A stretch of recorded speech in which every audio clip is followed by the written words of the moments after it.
刚刚往门口一站，这只黄鹌鸟就飞到我的手上来，叽叽喳喳叫个不停。也不知道这家伙是咋了，你看，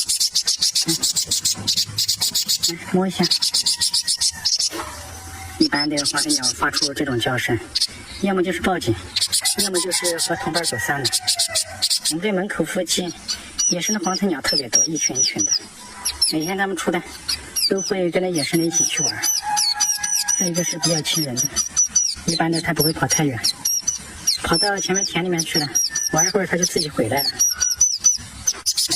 给捏捏脖子，还有一只8成是白眼狼，玩着都不知道回来。每次到了晚上它都会回来，这家伙可能就是在找它，不跟你玩了，就回来找我玩了，站在我的手上都不走。哎呀，还扇上翅膀呢，要吃的，看，在我手上找，看一下我手机里面有没有藏什么吃的。好了好了，去给它拌一点饲料喂一下。还是吃习惯了，我给它弄个吃的。好了，饲料拌好了，就要开始给小家伙喂食喽。来，哎呀，好乖，来自己吃。现在自己会啄了，我这个棍子都不起作用了，平时都是用这个吸管喂到它嘴里面。哎呀，你看，弄得满嘴都是，给它甩掉了，越来越会吃了。我还是忍不住想喂它一下，好配合。看我一拿管子，马上就扇着翅膀，张着嘴巴等着我喂。哎呀，养得好萌啊！